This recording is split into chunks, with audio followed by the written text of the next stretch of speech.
Welcome to Shukla Study Point. आप सभी का स्वागत है आपके अपने YouTube channel Shukla Study Point में। मैं शिवम शुक्ला आप सभी दोस्तों का हार्दिक स्वागत करता हूं। आज के वीडियो के माध्यम से हम लोग चर्चा करने का प्रयास करेंगे एंशिएंट हिस्ट्री से बनने वाले बहुत ही महत्वपूर्ण ऑब्जेक्टिव प्रश्नों के बारे में, जो कि आपकी परीक्षा की दृष्टि से महत्वपूर्ण है।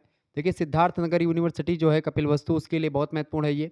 इसके अलावा महात्मा गांधी काशी विद्यापीठ और आपका जितने भी परीक्षाएं ऑब्जेक्टिव होती है, राम मनोहर लोहिया में जो आपका माइनर पेपर होता है ऑब्जेक्टिव का, ठीक है, बीए सेकंड सेमेस्टर में एंशिएंट हिस्ट्री अगर आप लिए हैं तो अगर आपका माइनर पेपर है तो आपका ऑब्जेक्टिव पेपर होगा। ऐसे ही आप देखेंगे तो दीनदयाल उपाध्याय गोरखपुर विश्वविद्यालय, इसके अलावा कानपुर विश्वविद्यालय, इन सभी में ऑब्जेक्टिव प्रश्न आएंगे। तो इन सभी के लिए बहुत ही महत्वपूर्ण है लेक्चर, ये ध्यान रखेंगे, ठीक है। ओके, तो इसमें आपको पढ़ना क्या है भैया, भारत का राजनीतिक इतिहास 600 बीसी से लेकर के 647 एडी तक, यानी कि 600 जो है ईसा पूर्व से लेकर के आपको पढ़ना कब तक है, 647 ईस्वी तक के इतिहास के बारे में आपको जानना है। तो भारत के राजनीतिक इतिहास को अब हम चर्चा करेंगे जो है प्राचीन इतिहास के अंतर्गत। बीए सेकंड सेमेस्टर में आप हैं तो यही आपके जो है प्रश्न परीक्षा में आने वाले हैं। आप इन प्रश्नों को एकदम से याद कर लीजिएगा, इससे बाहर कुछ नहीं आएगा, ये बात ध्यान रखेंगे, ठीक है। चले, पहला प्रश्न आपकी स्क्रीन पर आ चुका, फटाफट से आप लोग देखने का प्रयास करेंगे, बहुत ही महत्वपूर्ण प्रश्न है। पहला प्रश्न, सबसे पुराना ब्राह्मण साहित्य इनमें से कौन सा है। सबसे पुराना ब्राह्मण साहित्य जो है इनमें से कौन सा है भैया, वेद है, ठीक है। वेद जो है सबसे पुराना ब्राह्मण साहित्य है। ऑप्शन नंबर इसका डी राइट आंसर हो जाएगा। सबसे पुराना वेद आपसे पूछेगा कौन है, तो ऋग्वेद सबसे पुराना वेद है, ठीक है। वेदों की संख्या कितनी है, तो 4 वेद हैं, ठीक है, ध्यान रखेंगे। किस वेद में 10 मंडल है बाबू, किस वेद में है, ऋग्वेद में 10 मंडल हैं, ओके, ध्यान रखिएगा। जो बहुत प्रचलित मंत्र है, ओम भूर्भुवः स्वः तत्सवितुर्वरेण्यं भर्गो देवस्य धीमहि धियो यो नः प्रचोदयात्, ये मंत्र भी ऋग्वेद में ही है, ठीक है, ध्यान रखिएगा इस बात को। आगे देखते हैं, अगला क्वेश्चन है कौन सा वेद गीतात्मक रचना है। गीतात्मक रचना कौन सा वेद है भैया, देखिए सामवेद में आपको गीतात्मक रचना मिलेगी। सामवेद बेसिकली संगीत का ही एक प्रकार से ग्रंथ है, ठीक है, ध्यान रखेंगे। तो यानी भारतीय संगीत का जनक अगर पूछे किसको माना जाता है तो सामवेद को ही माना जाता है, ये बात आप ध्यान रखेंगे। अगला क्वेश्चन आपसे बन सकता है, प्रसिद्ध कृति हिस्टोरिका किसने लिखी है। हिस्टोरिका पुस्तक को लिखने वाले हैं हेरोडोटस। हेरोडोटस की अगर बात की है तो हेरोडोटस वो विद्वान हैं जो एक प्रकार से इतिहास के जनक माने जाते हैं। तो हेरोडोटस कौन है, इतिहास के जनक हैं, यानी फादर ऑफ हिस्ट्री हैं, और इसीलिए इनकी पुस्तक का क्या नाम है, हिस्टोरिका नाम है, ठीक है, ध्यान रखेंगे। अगला प्रश्न है, राज तरंगड़ी के लेखक कौन है। बहुत ही फेमस पुस्तक है, किसने लिखा है, कल्हड़ ने लिखा है। प्रश्न 100% इस सब आने वाले हैं आपकी परीक्षा में, रट लीजिएगा इन प्रश्नों को, ठीक है। चले आगे देखते हैं, अगला क्वेश्चन आपकी स्क्रीन पर आ चुका है। अच्छा, एक प्रश्न बहुत पूछा आता है कि ये बताएं कि जो है एक प्रकार से जो ऋग्वेद में जो 10 राजाओं का युद्ध या 10 राग युद्ध बताया गया, 10 राग युद्ध, ठीक है, 10 राग युद्ध बताया गया है, 10 राग युद्ध, ठीक है। 10 राग युद्ध मतलब होता है 10 राजाओं का युद्ध, ठीक है।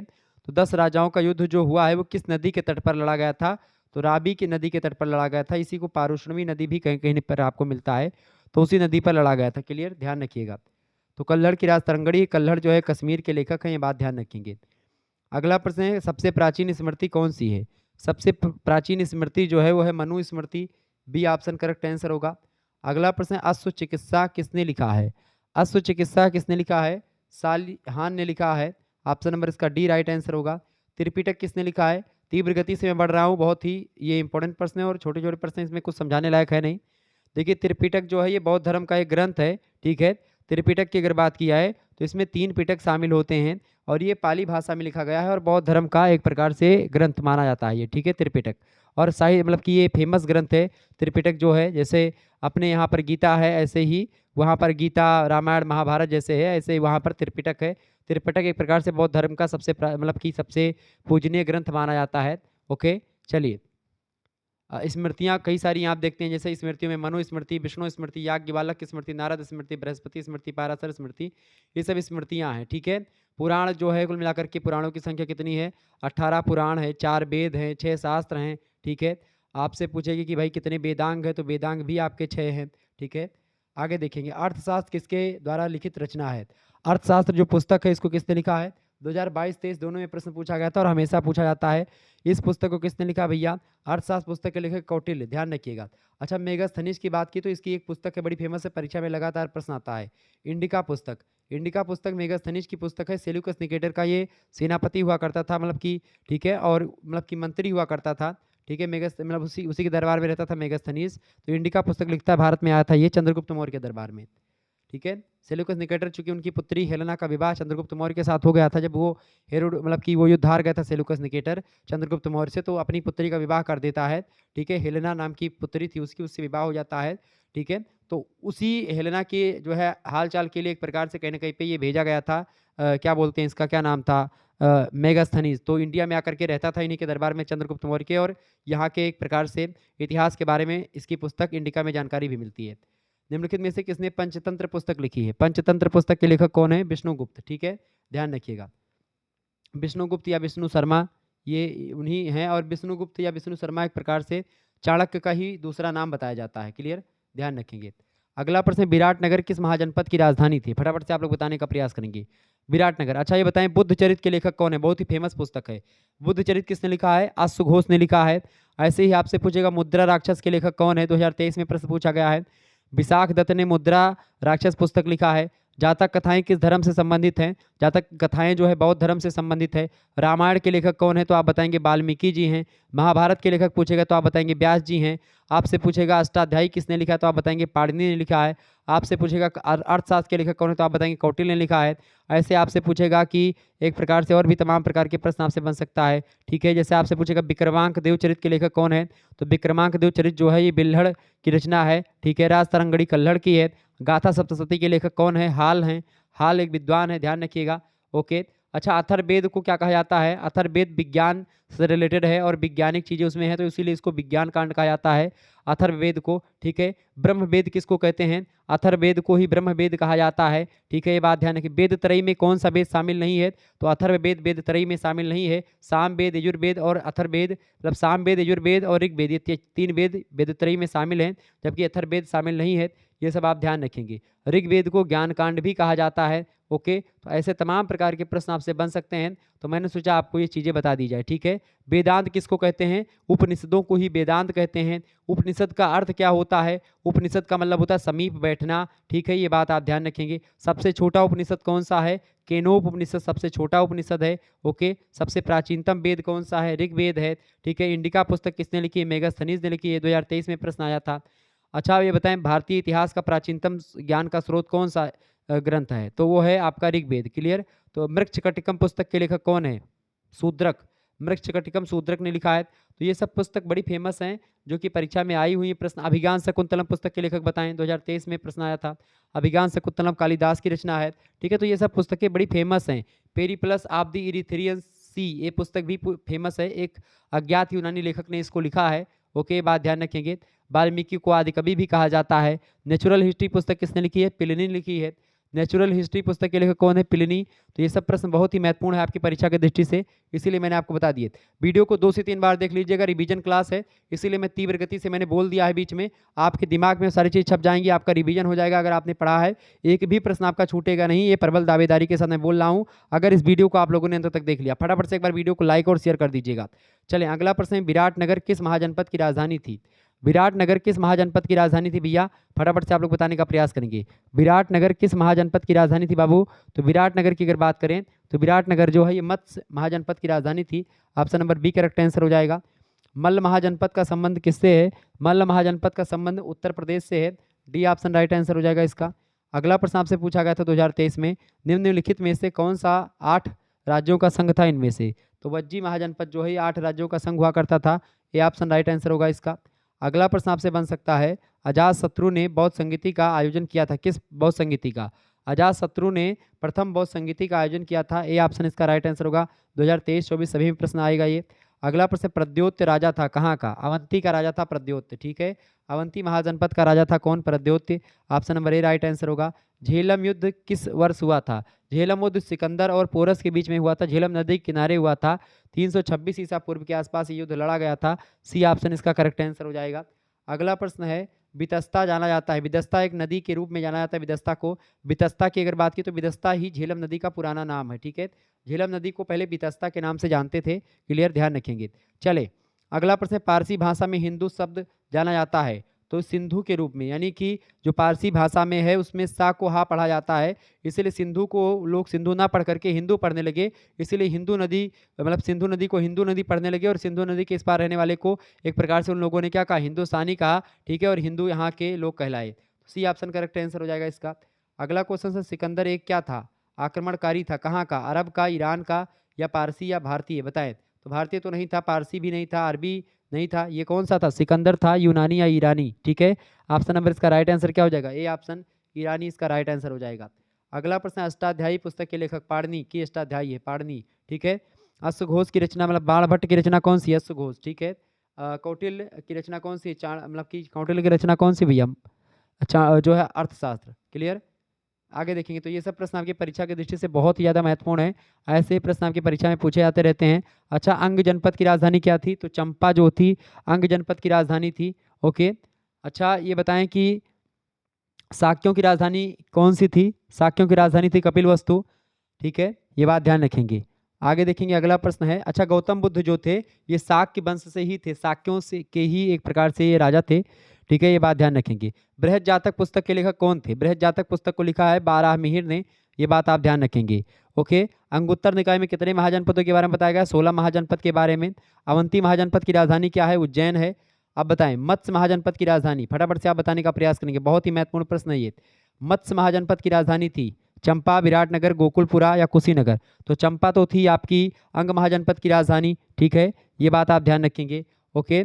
अब आपका अगला 3 ऑप्शन बचे हैं, अब बताएं, फटाफट से आप बताने का प्रयास करेंगे। प्रश्न क्या पूछा गया आपसे, प्रश्न पूछा गया मेरे भैया कि मत्स्य जनपद की राजधानी, मत्स्य जनपद की राजधानी थी विराटनगर, ऑप्शन नंबर इसका बी राइट आंसर हो जाएगा। अगला प्रश्न है, प्राचीन काल में वत्स जनपद की राजधानी थी, वत्स महाजनपद की राजधानी, मत्स्य वो था पहला पहला मत्स्य, मत्स्य का था विराटनगर, मत्स्य जनपद की राजधानी विराटनगर थी।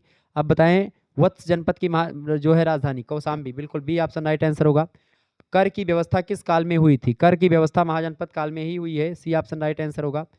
अगला प्रश्न, महाजनपदों का उल्लेख मिलता है किसमें, बौद्ध ग्रंथ है अंगुत्तर निकाय, उसी में मिलता है 16 महाजनपदों के बारे में वर्णन, ऑप्शन नंबर इसका ए करेक्ट आंसर हो जाएगा। 16 महाजनपद जो हैं वो एक प्रकार से ये बौद्ध ग्रंथ अंगुत्तर निकाय में 16 महाजनपदों के बारे में बताया गया है, ये बात आप ध्यान रखेंगे। आगे बढ़ते हैं और भी चीज़ों को जानने का प्रयास करते हैं, ये सब प्रश्न परीक्षा में 100% आने वाले हैं, ओके, ये बात ध्यान रखेंगे। अच्छा, गोदावरी नदी के तट पर कौन सा महाजनपद स्थित था, तो गोदावरी नदी के तट पर अस्माका महाजनपद स्थित था, ये बात ध्यान रखेंगे, ओके। बुद्ध के समय में कितने महाजनपद थे, 16 महाजनपद ही बुद्ध के समय में थे। मध्य प्रदेश के किस भाग का संबंध अवंती के महाजनपद से है, तो मालवा का संबंध जो है मध्य प्रदेश के अवंती महाजनपद से है, ये सब ध्यान रखेंगे। अगला प्रश्न है, सूरसेन जनपद की राजधानी क्या थी, सूरसेन जनपद की राजधानी क्या थी, फटाफट से आप बताएंगे। तो सूरसेन जनपद की राजधानी थी मथुरा, ऑप्शन नंबर इसका ए करेक्ट आंसर हो जाएगा। अगला प्रश्न, तक्षशिला किस महाजनपद की राजधानी थी, तक्षशिला की अगर बात की जाए तो ये गांधार महाजनपद की राजधानी थी, ऑप्शन नंबर इसका ए करेक्ट आंसर होगा। अगला क्वेश्चन आप देखेंगे, निम्नलिखित में से कौन मगध का संस्थापक था, मगध का संस्थापक इनमें से कौन सा था भैया, तो हरियक और बृहद्रथ, ये दोनों एक प्रकार से मगध के संस्थापक माने जाते हैं, ए ऑप्शन राइट आंसर हो जाएगा। अगला क्वेश्चन आप देखेंगे, चाणक्य का आगमन मतलब अपमान किसने किया था, चाणक्य का अपमान किसने किया था, तो नंद वंश के अंतिम शासक घनानंद ने किया था, ऑप्शन नंबर इसका बी करेक्ट आंसर होगा। 16 महाजनपदों का उल्लेख किसमें मिलता है, अंगुत्तर निकाय में मिलता है, option number A correct answer होगा। अंगुत्तर निकाय किस धर्म से संबंधित ग्रंथ है, तो ये आपका बौद्ध धर्म से रिलेटेड ग्रंथ है। अगला क्वेश्चन से, निम्नलिखित में से किस पुस्तक में उत्तरी भारत के यूनानी आक्रमण का वर्णन किया गया है, फटाफट से आप लोग बताने का प्रयास करेंगे, बहुत ही महत्वपूर्ण प्रश्न, लगभग 150-200 प्रश्न आप इस वीडियो के माध्यम से जानने वाले हैं और तीव्र गति से बहुत कम समय में। बताएं, नंद राज्य का संस्थापक कौन था, महापद्म नंद जो थे वो नंद राज्य के संस्थापक थे, ओके, ये बात आप ध्यान रखेंगे। आपसे पूछेगा आहत सिक्के कब चले हैं, तो 5वीं शताब्दी ईसा पूर्व में आहत सिक्के चलाए गए थे, यानी जो पंचमार्क सिक्के होते हैं उन्हीं को आहत सिक्के बोलते हैं, ठीक है, जिस पर कुछ ना कुछ छपा रहता है। चले, निम्नलिखित में से किस पुस्तक में उत्तरी भारत के यूनानी आक्रमण का वर्णन मिलता है, तो मिलिंद पहो में मिलता है, ऑप्शन नंबर इसका ए राइट आंसर हो जाएगा, मिलिंद पहो। अगला प्रश्न था, हिस्ट्री ऑफ द वार पुस्तक के लेखक प्लूटार्क महोदय हैं इस पुस्तक के लेखक, option number C right answer हो जाएगा। अगला प्रश्न, सिकंदर के भारत आक्रमण के समय मगध का शासक कौन था, सिकंदर के भारत आक्रमण के समय मगध का जो शासक था वो था Ghanananda, option number D right answer हो जाएगा इसका। भारत पर सिकंदर का आक्रमण कब हुआ था, भारत पर सिकंदर का आक्रमण हुआ था 326 ईसा पूर्व में, option number A right answer होगा।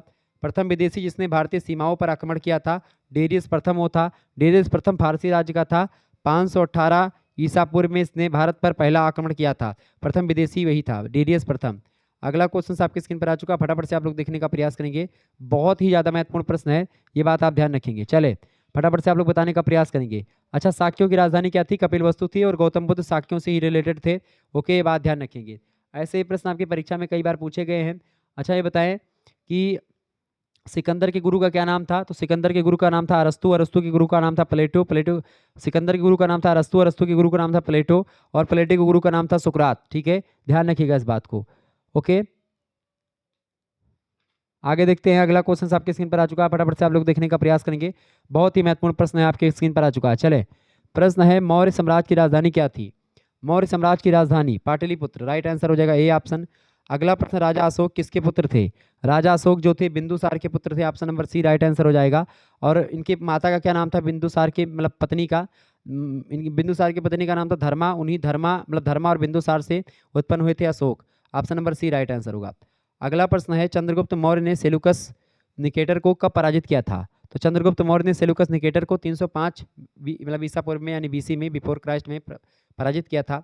बीसी का मतलब होता है बिफोर क्राइस्ट, यानी कि ईसा मसीह से 305 वर्ष पहले ही पराजित कर दिया था चंद्रगुप्त मौर्य ने सेल्यूकस निकेटर को। ये सेनापति था बेसिकली किसका? सिकंदर का। लेकिन जब सिकंदर यहाँ से पराजित होकर के मतलब वापस चला जाता है यहाँ से, अब पराजित हुआ था कि नहीं होता ये बात नहीं क्लियर है, लेकिन यहाँ से वापस चला गया था और रास्ते में उसकी मृत्यु हो जाती है। फिर उसके बाद में सेल्यूकस निकेटर को कुछ डाउट लगता है तो वो फिर से आक्रमण करता है और इस समय जब ये आक्रमण करता है तो मौर्य वंश का शासन होता है और मौर्य वंश के पहले शासक थे चंद्रगुप्त मौर्य और चाणक्य उनके प्रधानमंत्री थे और चाणक्य और चंद्रगुप्त मौर्य ने मिलकर के इसको खदेड़ा और इसको सेल्यूकस निकेटर को बुरी तरह से पराजित किया।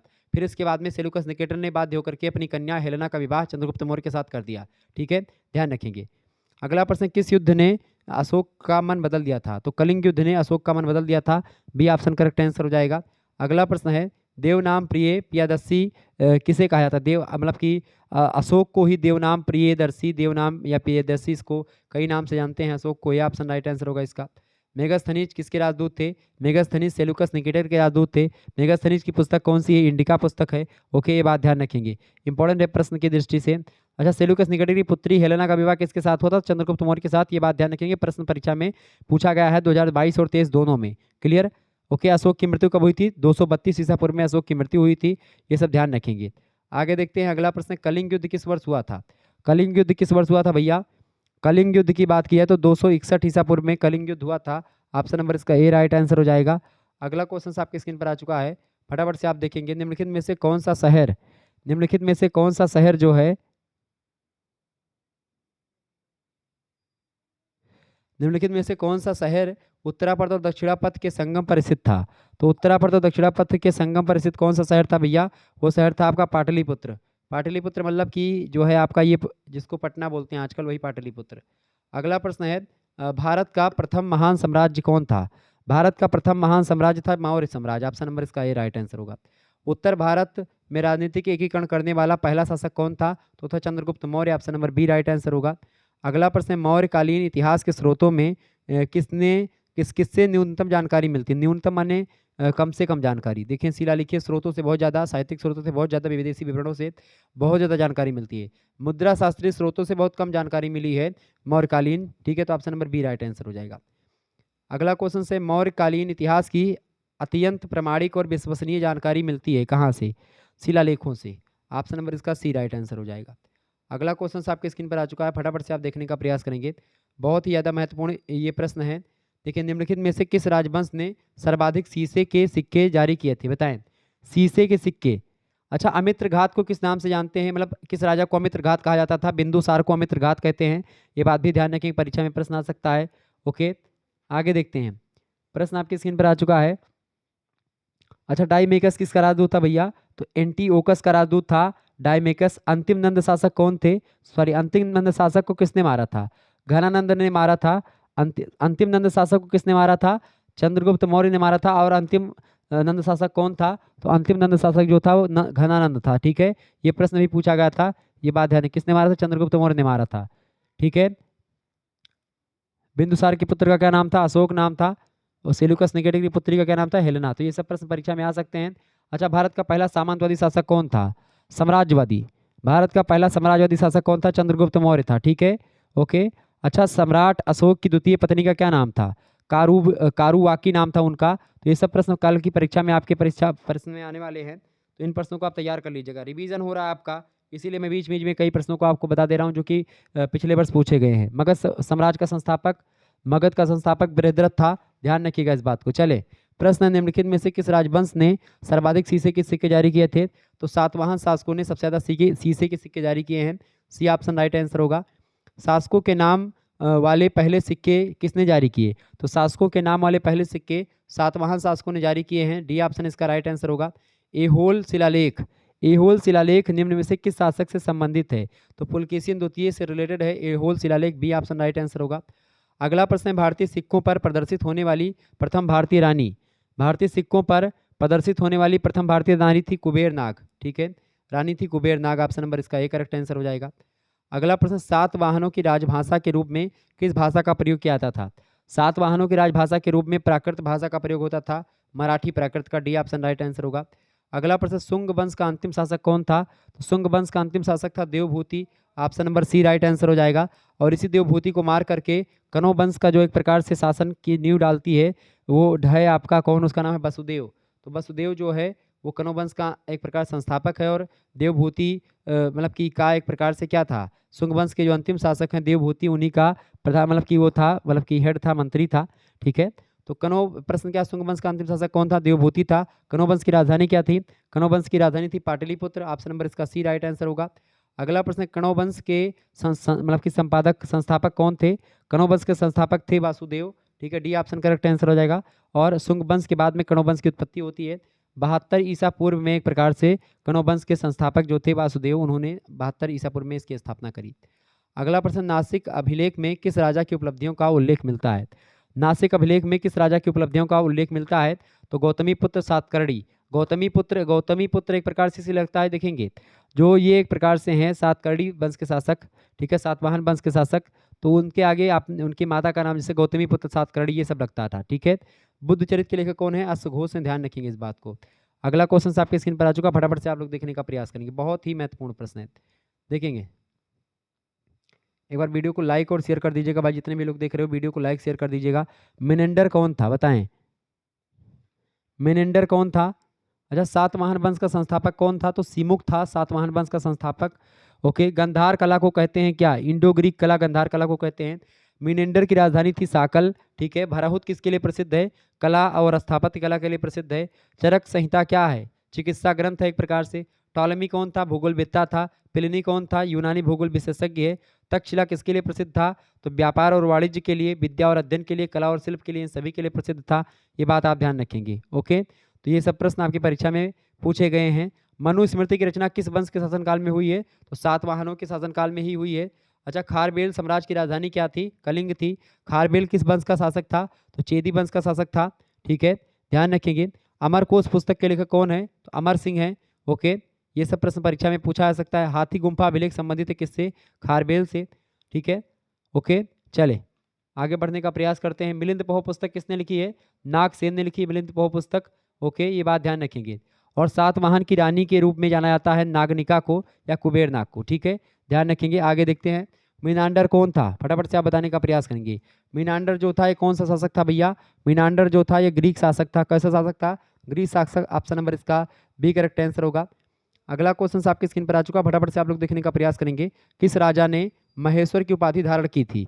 किस राजा ने महेश्वर की उपाधि धारण करी थी? बिम्बकड़फिसस ने महेश्वर की उपाधि धारण करी थी, बी ऑप्शन इसका राइट आंसर हो जाएगा। अगला प्रश्न, शक संवत प्रारंभ हुआ था। शक संवत प्रारंभ हुआ था कनिष्क के राज्याभिषेक से, बिल्कुल राइट आंसर हो जाएगा सी ऑप्शन। कनिष्क के राज्याभिषेक से शक संवत का प्रारंभ हुआ था। कनिष्क जो था ये कुषाण वंश का शासक था, बहुत ही प्रतापी शासक हुआ है, ये बात ध्यान रखेंगे। अगला प्रश्न है, बिम्बकड़फिसस स्वयं को उद्घोषित करता था। बिम्बकड़फिसस जो था ये शिव भक्त के रूप में अपने आप को उद्घोषित करता था, सी ऑप्शन राइट आंसर होगा। अश्वघोष ने बुद्ध चरित्र की रचना किया था कनिष्क के संरक्षण में, बिल्कुल राइट आंसर हो जाएगा इसका बी ऑप्शन। अगला प्रश्न है, शक संवत का संस्थापक कौन था? शक संवत का संस्थापक भी कनिष्क था, option number C right answer होगा। पुरुषपुर राजधानी किसकी थी? शकों की या कुषाणों की या पार्थियन की या हूणों की? तो कुषाणों की राजधानी थी पुरुषपुर, ऑप्शन नंबर इसका सी करेक्ट आंसर होगा। अगला प्रश्न है, किस कुषाण शासक ने अपनी विजयों के क्रम में चीन की विजय की थी? बताएं, किस कुषाण शासक ने अपनी विजयों के क्रम में चीन पर भी विजय प्राप्त करी थी? कनिष्क ने भी चीन पर विजय प्राप्त करी थी। Option number B right answer हो जाएगा। अगला प्रश्न, डेमेट्रियस समकालीन था। डेमेट्रियस किसका समकालीन था? तो पुष्यमित्र शुंग का समकालीन था। बी ऑप्शन इसका राइट आंसर होगा। अगला प्रश्न, तोरणमल संबंधित है। तोरणमल किससे संबंधित है भैया? तोरणमल जो था ये हूणों से संबंधित था। ऑप्शन नंबर इसका डी राइट आंसर होगा। अगला प्रश्न, मीनांडर के किस मतलब मीनांडर ने किससे प्रभावित होकर के बौद्ध धर्म स्वीकार किया था? बताएं। तो मीनांडर जो था ये नागसेन से प्रभावित होकर के बौद्ध धर्म को स्वीकार करता है। ये ऑप्शन इसका राइट आंसर होगा। तो ये सब प्रश्न आपकी परीक्षा की दृष्टि से बहुत ही ज़्यादा महत्वपूर्ण है, ये बात आप ध्यान रखेंगे। ओके, ये सब प्रश्न परीक्षा की दृष्टि से बहुत ही ज़्यादा महत्वपूर्ण है। मीनांडर किस धर्म का अनुयायी था? तो ये मीनांडर जो था ये बौद्ध धर्म का अनुयायी था, ये बात आप ध्यान रखेंगे। ओके, भारत में यवन आक्रमण का साक्ष्य कहाँ से मिलता है? गार्गी संहिता से मिलता है। ओके, हेलियोडोरस किसका भक्त था? वासुदेव का। ठीक है, मीनांडर की राजधानी क्या थी? साकल थी। तो ये सब प्रश्न परीक्षा में आ सकते हैं। ये प्रश्न बहुत ही महत्वपूर्ण है। नक्श ए रुस्तम संबंधित है किससे? नक्श ए रुस्तम जो है ये किससे संबंधित है? डेरियस प्रथम से रिलेटेड है, ये बात आप ध्यान रखेंगे। ओके, चलिए आगे देखते हैं। अगला क्वेश्चन आपके स्क्रीन पर आ चुका है। गुप्तों की राज दरबार की भाषा क्या थी? गुप्तों की राज दरबार की भाषा क्या थी भाई? तो गुप्तों की राज दरबार की भाषा जो थी वो संस्कृत थी। ऑप्शन नंबर इसका डी राइट आंसर हो जाएगा। जिन्होंने भी डी लगाया होगा उनका नंबर करेक्ट है इनका, बिल्कुल। तो आपकी परीक्षा में यही सब प्रश्न आने वाले हैं। कोई भी विश्वविद्यालय में आप परीक्षा देने जा रहे हैं और आप अगर आपका प्राचीन इतिहास है, बीए के सेकंड सेमेस्टर में आप हैं, तो 100% यही प्रश्न आपकी परीक्षा में आने वाले हैं। अगला प्रश्न, इनमें से किसे भारत का स्वर्ण युग कहा जाता है? तो गुप्त साम्राज्य को ही स्वर्ण युग कहा जाता है, या गुप्त शासकों को या गुप्त साम्राज्य को ही मतलब भारतीय इतिहास का स्वर्ण युग के नाम से जानते हैं। बी ऑप्शन इसका राइट आंसर होगा। अगला प्रश्न, विक्रमादित्य की उपाधि धारण करने वाला गुप्त राजा कौन था? तो विक्रमादित्य की उपाधि धारण करने वाले जो गुप्त शासक हैं उनका नाम है चंद्रगुप्त द्वितीय। चंद्रगुप्त द्वितीय ही विक्रमादित्य की उपाधि धारण करते हैं, ये बात आप ध्यान रखेंगे। ओके, चंद्रगुप्त द्वितीय किस धर्म का अनुयायी था? तो वैष्णव धर्म का अनुयायी था, ये बात आप ध्यान रखेंगे। चंद्रगुप्त द्वितीय को देवराज, देवश्री, देवभूति आदि नामों से भी जाना जाता है। ओके, ये बात आप ध्यान रखेंगे। चंद्रगुप्त द्वितीय की बात की तो विक्रमांक, विक्रमादित्य, परम भागवत ऐसे तमाम प्रकार की उपाधियों से विभूषित किया था अपने आप को इसने। ओके, पाटलिपुत्र और उज्जैनी इसके समय के शिक्षा के केंद्र हुआ करते थे चंद्रगुप्त द्वितीय के। बहुत प्रतापी शासक था अपने समय का। अगला प्रश्न, निम्नलिखित में से कौन सा सिक्का गुप्त काल के दौरान चांदी में जारी किया गया था? काकड़ी, निष्क, दिनार या रुपयक? तो रुपयक जो था ये सिक्का गुप्त काल का सिक्का और चांदी में जारी किया गया था सिक्का, चांदी का सिक्का था रुपयक। ठीक है, ऑप्शन नंबर इसका सी राइट आंसर होगा। अगला प्रश्न, गुप्तों द्वारा संक्षिप्त प्रचारित धर्म, गुप्तों के द्वारा संक्षिप्त और मतलब संचारित और प्रचारित धर्म कौन सा था? गुप्तों द्वारा संक्षिप्त और प्रचारित धर्म या संचारित और प्रचारित धर्म जो था वो भागवत धर्म था। ऑप्शन नंबर इसका एक करेक्ट आंसर होगा। भागवत धर्म ही एक प्रकार से सनातन या हिंदू धर्म, या एक प्रकार से भागवत धर्म का मतलब उस समय वैष्णव संप्रदाय जो था उसका यानी विष्णु भगवान को मानने वाले। अगला प्रश्न है, राजा धीराज की उपाधि धारण करने वाला प्रथम गुप्त शासक कौन था? महाराजा धीराज की उपाधि धारण करने वाला प्रथम गुप्त शासक था चंद्रगुप्त प्रथम। Option number A right answer हो जाएगा इसका। अगला क्वेश्चन से, हूण आक्रमण को किस गुप्त सम्राट मतलब किस गुप्त शासक ने खदेड़ दिया था? हूण आक्रमणों को किसने निष्फल कर दिया था? हूण आक्रमणों को किस गुप्त शासक ने खदेड़ दिया था? मतलब हूणों को रपटा रपटा के मारा था, खदेड़ खदेड़ के मारा था किसने? स्कंद गुप्त ने। ठीक है, स्कंद गुप्त बड़ा प्रतापी शासक है। स्कंद गुप्त पर एक नाटक भी लिखा है शायद मतलब जयशंकर प्रसाद ने। ठीक है, ध्यान रखिएगा। अगला क्वेश्चन आपके स्क्रीन पर आ चुका है, फटाफट से आप लोग देखने का प्रयास करेंगे। निम्नलिखित में से कौन समुद्रगुप्त के समय कांची का शासक था? तो समुद्रगुप्त के समय कांची का शासक जो था वो था विष्णुगोपा। ऑप्शन नंबर इसका डी राइट आंसर होगा। परीक्षा में प्रश्न आया हुआ है 2022-23 दोनों में पूछा गया है। अगला प्रश्न, किस गुप्त सम्राट को लिच्छवी दैहित्र के नाम से जाना जाता है? लिच्छवी दैहित्र के नाम से किसको जानते हैं? समुद्रगुप्त को जानते हैं लिच्छवी दैहित्र के नाम से। ऑप्शन नंबर इसका डी राइट आंसर हो जाएगा, क्योंकि लिच्छवियों की पुत्री का पुत्र था समुद्रगुप्त, इसीलिए इसको क्या बोलते थे? लिच्छवी दैहित्र के नाम से जानते थे। अगला प्रश्न, दौहित्र गुप्त वंश का संस्थापक कौन था? गुप्त वंश का संस्थापक श्रीगुप्त। ऑप्शन नंबर इसका ए राइट आंसर होगा। बहुत बढ़िया प्रश्न है। गुप्त वंश का संस्थापक कौन था? श्रीगुप्त था। ओके, ध्यान रखिएगा इस बात को। अच्छा बताइए, किस वंश के शासक के साथ चंद्रगुप्त द्वितीय ने अपनी पुत्री प्रभावती का विवाह किया था? तो वाकाटक वंश के शासकों के साथ विवाह किया था चंद्रगुप्त द्वितीय ने अपनी पुत्री प्रभावती का विवाह। ठीक है, प्रभावती के पिताजी का क्या नाम था? चंद्रगुप्त द्वितीय नाम था, ये बात ध्यान रखेंगे। अच्छा, समुद्रगुप्त को कविराज की उपाधि किससे मिली थी? अनेक काव्यों की रचना करने के कारण से इसको एक प्रकार से कविराज की उपाधि धारण मतलब मिली थी, ये बात ध्यान रखेंगे। अच्छा, समुद्रगुप्त को भारत का नेपोलियन कहा जाता है। ठीक है, ये बात आप ध्यान रखेंगे। समुद्रगुप्त को भारत का नेपोलियन किसने कहा था? बी.ए. स्मिथ ने समुद्रगुप्त को भारत का नेपोलियन कहा था। हालाँकि नेपोलियन मतलब हिंदुस्तान का समुद्रगुप्त कहा जा सकता है नेपोलियन को, जो कि नेपोलियन से ज़्यादा कहीं विचारक, नेपोलियन से कहीं अच्छे विद्वान मतलब कहीं अच्छे विद्वान भी, और कितने अच्छे मतलब समुद्रगुप्त जितने युद्ध लड़ा आज तक सारे के सारे युद्ध जीता। समुद्रगुप्त जो था कहीं न कहीं पे नेपोलियन से अधिक महान था। इसीलिए समुद्रगुप्त की तुलना नेपोलियन से नहीं, नेपोलियन की तुलना समुद्रगुप्त से की जानी चाहिए। ये बात ध्यान रखेंगे। अच्छा ये बताएँ, गुप्त वंश का प्रथम शासक था जिसने महाराजाधिराज की उपाधि धारण करी थी, तो चंद्रगुप्त प्रथम था वो। मुद्रा राक्षस के लेखक कौन है? विशाख गुप्त है। ये सब प्रयाग प्रशस्ति का लेखक कौन है? हरिसेन है। प्रयाग प्रशस्ति किससे संबंधित है? तो किससे संबंधित है? समुद्रगुप्त से। ठीक है, ये बात ध्यान रखेंगे। अच्छा, गुप्त शासक में सबसे अधिक सोने के सिक्के किसने जारी करवाए? तो सोने के सिक्के सबसे ज़्यादा जारी करवाए थे समुद्रगुप्त ने। ठीक है, ध्यान रखेंगे। अगला प्रश्न, निम्नलिखित में से कौन सी गुप्तों की राजधानी थी? गुप्तों की राजधानी बताएं। पाटलिपुत्र गुप्तों की राजधानी थी। बी ऑप्शन इसका करेक्ट आंसर होगा। बहुत ही महत्वपूर्ण प्रश्न है। और नेक्स्ट क्वेश्चन आपकी स्क्रीन पर आ चुका है। अच्छा, एक बात और आपको बता दूं, अगर आपको को करिकुलर कोर्स से रिलेटेड वीडियो देखनी है, यानी फर्स्ट एड एंड हेल्थ का आपको पढ़ना है, तो आप हमारे दूसरे चैनल को करिकुलर मास्टर को आप सब्सक्राइब कर लीजिएगा। ठीक है, को करिकुलर मास्टर यूट्यूब चैनल को आप सब्सक्राइब कर लीजिएगा।